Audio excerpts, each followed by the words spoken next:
Olá! Hoje nós vamos conversar sobre os campos sulinos.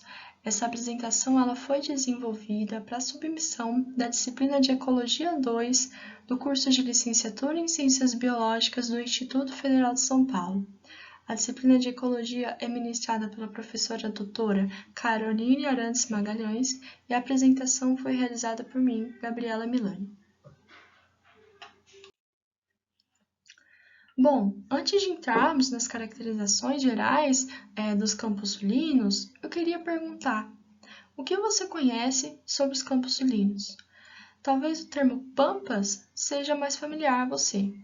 De qualquer jeito, quando a gente escuta esses termos, campos sulinos, pampas, o que vem à nossa mente? Vem uma vegetação rasteira composta por gramíneas, né? Essa imagem, por exemplo, se você olha ela com o olho mais destreinado, ou se você faz uma observação mais superficial, você vai encontrar poucas espécies. Você vai encontrar uma vegetação mais simples. E isso pode nos trazer a falsa sensação de que há uma biodiversidade baixa nesse local. Geralmente a gente não faz associações de uma alta biodiversidade dos campos sulinos como a gente faz, por exemplo, a Amazônia. Porém, mesmo sendo um bioma pouco conhecido ou um conjunto de ecossistemas poucos conhecidos, há uma biodiversidade muito alta nos campos sulinos. E a gente vai conversar um pouco mais sobre isso nos próximos slides. Há divergências sobre a classificação dos campos sulinos. Você pode encontrar autores que defendem que os campos sulinos eles formam um bioma. Em alguns casos, você vai encontrar que os campos sulinos são sinônimos de pampas. Então, você pode chegar à conclusão de que os pampas são formados apenas por campos sulinos e que os campos sulinos estariam presentes apenas nos pampas. Bom, em contrapartida, você também pode encontrar autores que defendem que os campos sulinos, na verdade, são um conjunto de ecossistemas presentes em dois biomas distintos. E quais seriam esses biomas? A Mata Atlântica e o próprio Pampa. Nesse caso, em quais estados eles estariam presentes? Nos 3 estados que compõem o Sul: no Paraná, Santa Catarina e no norte do Rio Grande do Sul, você vai encontrar os campos sulinos da Mata Atlântica. Os campos sulinos, desculpa. E na região sul do Rio Grande do Sul, você encontraria os campos sulinos presentes nos pampas. Os campos sulinos, eles ocupam uma região de menos de 7% de todo o Brasil. Mesmo assim, eles são um conjunto de ecossistemas com uma alta biodiversidade. Nessa apresentação, a gente vai levar em consideração a ideia de que os campos sulinos são um conjunto de ecossistemas presentes nos 2 biomas, ok? Aqui nós temos a distribuição geográfica dos campos sulinos. Como é possível ver, é uma distribuição bem heterogênea. Não é homogênea como a gente pode pensar inicialmente, que é uma vegetação simples, uma vegetação campestre, então ele vai se distribuir igualmente em toda a sua formação. Não é bem assim, é bem heterogêneo. Eu vou dar 4 exemplos nos próximos slides para a gente conversar um pouco melhor sobre eles. Vamos conversar sobre a caracterização climática dessa região. Aqui nós temos o climograma do Rio Grande do Sul. A gente pode perceber que aqui a gente tem um clima temperado. Por quê? Porque nós temos estações bem definidas. Você vê que tem um inverno frio e um verão quente. Além disso, você tem as chuvas bem distribuídas ao longo do ano, não há uma diferença, não tem meses que você tem uma baixa quantidade de chuva e meses com uma alta quantidade de chuva. Você tem um índice pluviométrico bem distribuído aqui. Então, isso é característico de um clima temperado. É interessante a gente conversar também sobre as massas de ar que influenciam essa região. A gente tem a massa de ar tropical atlântica, está aqui. Ela influencia o clima da região sul e sudeste durante algumas estações do ano e ela é caracterizada por ser uma massa quente e úmida. Agora, ela não influencia tanto na época do inverno. Por quê? porque existem os ventos alísios que vão deslocar essa massa de ar aqui para o Nordeste. Então, no inverno, ela influencia um pouco mais no Nordeste do que no Sul e no Sudeste. Contrapartida, no inverno, você tem a presença da massa de ar polar atlântica, ela vai emergir aqui, e essa massa ela vai influenciar desde o sul e vai chegar mais ou menos até aqui ao sul do Amazonas. No inverno, essa região do Amazonas faz frio por conta dessa massa. Na presença dela, quando chove, é que você tem a formação da neve no sul, por conta dessa massa que é caracterizada como uma massa de ar fria. Agora nós temos alguns exemplos dos campos sulinos presentes no Pampa. Nós temos aqui o campo Barba de Bode. Grande parte dele foi convertida em lavouras de soja, e o restante que sobrou, sua vegetação natural, possui esse aspecto. Essa vegetação aqui, essa espécie, ela se chama Aristida jubata, ela lembra o aspecto de uma barba de um bode mesmo, por isso o nome desse campo. Esse campo ele é pouco pastejado, né, em razão dessa espécie, da predominância dela, porque ela tem um aspecto fibroso, isso não é chamativo para o gado, não tem um valor nutricional muito interessante para ele, então é pouco pastejado, na verdade.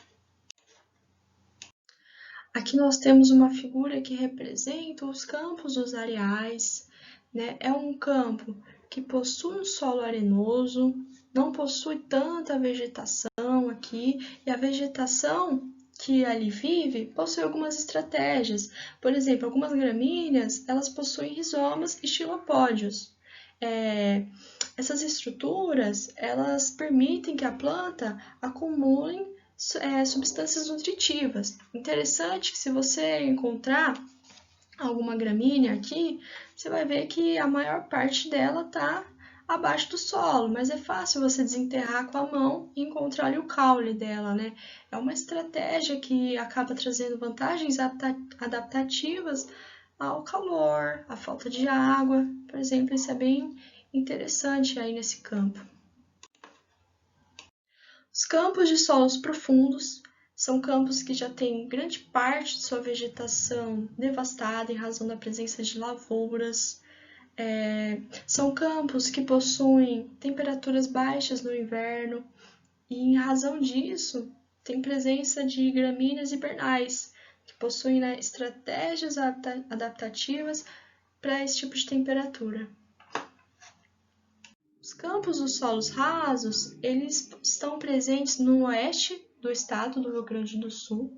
Eles possuem baixa retenção de umidade e, por conta disso, têm um déficit hídrico muito grande no verão. E por conta desse solo, a sua vegetação foi pouco devastada, né? Principalmente em comparação aos campos dos solos profundos. A biodiversidade dos campos sulinos ela é muito alta. É claro que na sua vegetação, quando a gente vai analisar o perfil fitogeográfico, é predominante gramíneas, arbustos e árvores de pequeno porte. Porém, é bacana a gente ressaltar que há a presença de diversas famílias. A família das fabáceas, por exemplo, você encontra 234 representantes da família dela nos campos sulinos. E por que isso é interessante? Porque você encontra vegetações leguminosas. E isso é muito vantajoso para animais herbívoros, por exemplo. Esses vegetais, eles são ricos em matéria orgânica. Então, esses organismos que ali vivem são beneficiados pela presença dessas plantas. Você tem uma variedade muito grande de gramíneas aqui. Não são poucas espécies. E isso é interessante porque tem um alto valor forrageiro. Então, o gado que vive ali, ele consegue se alimentar dessas espécies. E essas espécies, elas são bem adaptadas nesse ambiente. Elas conseguem rebrotar muito rápido depois que colocam fogo nesse bioma. Elas conseguem se polinizar através do vento, por exemplo. A sua multiplicação é muito acentuada. Então, é possível afirmar que essas gramíneas, elas são bem adaptadas a esse tipo de bioma. A biodiversidade dos animais também é muito alta, e é interessante falar que eles estão presentes tanto na Mata Atlântica como no Pampas. Alguns vivem cada um em um bioma e alguns transitam entre os dois, né? Eles estão presentes nessas regiões de ecótonos, por exemplo. Regiões de ecótonos, relembrando, são regiões de transição. Alguns anfíbios, eles vivem na Mata Atlântica, mas se deslocam até o Pampas para realizar a reprodução. Depois da reprodução, eles retornam para a Mata Atlântica. Então, eles dependem dos dois biomas. Algumas espécies de anfíbios, eles conseguem colocar ovos pigmentados e outros colocam ovos não pigmentados. Mas qual seria a estratégia de cada um? Os ovos pigmentados seriam ovos brancos com alguns pontos pretos. Isso diminui a quantidade de radiação que chega até os ovos. Então, esses anfíbios, eles conseguem depositar os ovos deles em regiões mais abertas, por exemplo, regiões úmidas, claro, eles dependem da água, mas eles conseguem colocar, por exemplo, em poças dos pampas. Tem radiação, tem contato direto com a luz, mas essa pigmentação ajuda na diminuição da radiação ali emitida nos ovos. Outros animais, eles colocam ovos que não são pigmentados, mas eles colocam em espumas, por exemplo. E esses ovos, então, eles não são depositados em ambientes diretos ao sol. Então, ainda assim, precisam de ambientes úmidos, mas ficam escondidos da luz solar. São exemplos de adaptações desses organismos, cada um possui suas adaptações, seu modo de vida nesses campos sulinos. O gado foi introduzido no sul pelos jesuítas, quando estavam aqui na América do Sul na tentativa de evangelizar alguns índios. Eles fugiram para o rio Uruguai, introduzindo gados com a ajuda de alguns indígenas que já tinham sido evangelizados, e eles criavam esse gado selvagem. Eles não demarcavam, eles deixavam o gado se alimentar da vegetação nativa, não faziam delimitação por cercas. Esse gado acabou se reproduzindo de uma maneira rápida e se expandindo por outras regiões. Esses jesuítas foram expulsos do Rio Grande do Sul porque os bandeirantes queriam capturar os indígenas para escravizar. Alguns anos depois retornaram de novo para cuidar desse gado na tentativa de vender o couro deles. Em razão do Tratado de Tordesilhas, essa região ainda não pertencia ao Brasil. Posteriormente, com o Tratado de Madrid, ela foi anexada ao Brasil, no caso ainda era pertencente ao Reino de Portugal, e esse gado passou a ser brasileiro. Essas interferências humanas, elas são mais antigas do que a gente imagina. Na verdade, os povos indígenas que viviam aqui, que utilizavam o fogo para caça, eles já alteravam a vegetação natural do sul do Brasil. Na verdade, hoje, a gente continua alterando essa vegetação com pastejo. Seja pelo sobrepastejo, os animais, eles consomem muito, eles pisoteiam esse solo, eles deixam o solo empobrecido. A gente coloca fogo mais ou menos a cada 2 anos para rebrotamento de gramíneas, para que sirvam de alimento para esse gado. Com o fogo, a gente interrompe a chegada da floresta.